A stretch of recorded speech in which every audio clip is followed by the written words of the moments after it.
Hi folks, I'm Matt and welcome to My Expanded Universe, a show where I go through the entire EU in chronological order as best I know how.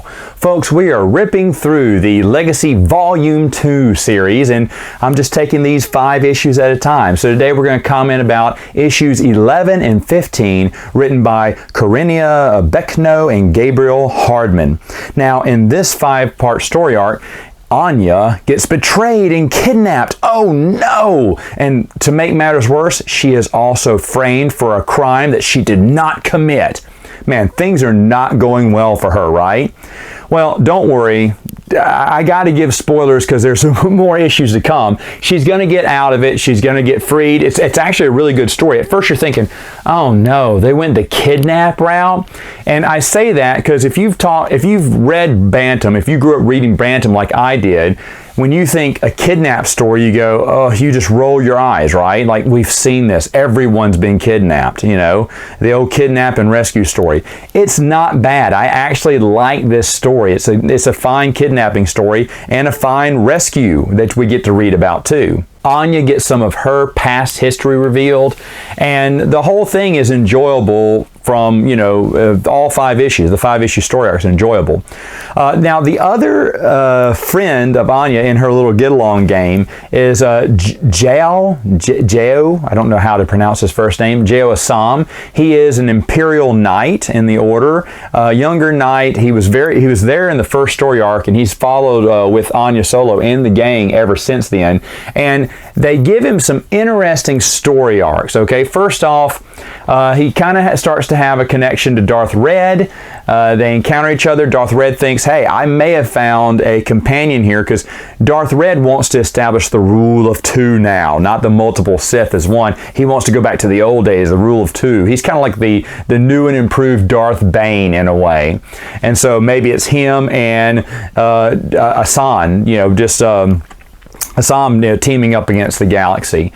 And later on, I have to spoil. I'm trying not to spoil much of this comic book series, but it's hard to do because we are getting to the very end of the comic book series. So what's going to happen is, after she is rescued, Anya's rescued, of course, there is a trial because she's still being framed for the death, and she's got to be proven innocent.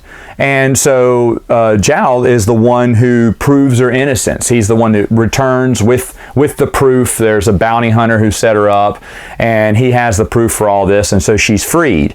But at the same time, they have to arrest Assam for desertion because he deserted the Imperial Knights, and so he has to go to jail. And that's kind of where the story kind of ends, where he's in jail and Darth Red reveals himself. Like, you know, he's been in hiding. He comes to his jail cell and he offers him a way out. It's the Sith lightsaber. And that's how the story arc ends. You're like, ooh. Now, I will be honest. I did not give this story enough credit as it should have. And sadly, this story arc, even though it is very good, was overshadowed by the events that were happening at the time. What was going on? Well, folks, Disney had announced the sale of Star Wars, Disney's Lucasfilm. And at that time, all eyes were on, you know, Dark Horse, because I think the announcement had been made sometime a few issues back, is that they were going to lose the rights and convert that back to Marvel. Now, if you ever saw any of my videos back in the day, I said that made sense, right? Because they already have a publisher in-house. Why not just give them the rights? Why keep it with Dark Horse? I totally get that. And to be honest, even if they weren't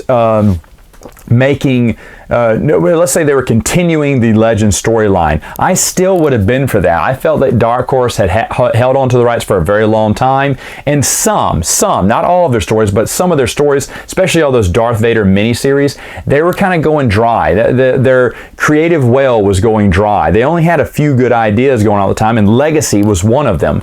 But I felt that a lot of the other stuff they were doing just wasn't up to snuff, and yes, they probably needed a good kick in the pants, and we needed some new creative minds to get in there. So I would have been all for Marvel taking them back, ironically anyway.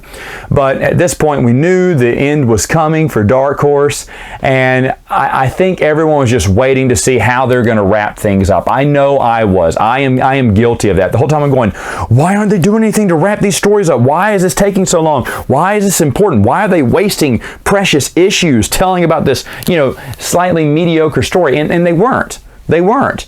These were issues they'd already written ahead of time. And they probably, the last three that I'll talk about in another video, was something that then they started taking the turn for them. But they had to finish their story arc, and they probably were already done with it and they wanted to finish it. So kudos for them, but it was really sad that it was over. This story is overshadowed because at this point, everyone's like looking at the clock going, you need to hurry and end, and we're not really paying attention to the story. I noticed that when I was reviewing this, the comic book issues, like, I think I've forgotten how good this was, because it is a decent story, but sadly at the time we were more interested in what are they going to do? Are they going to be able to finish this in time? Is it not going to end? Like the book series? Oh no! But don't worry, it does end, and I will talk about that ending one last time in another video.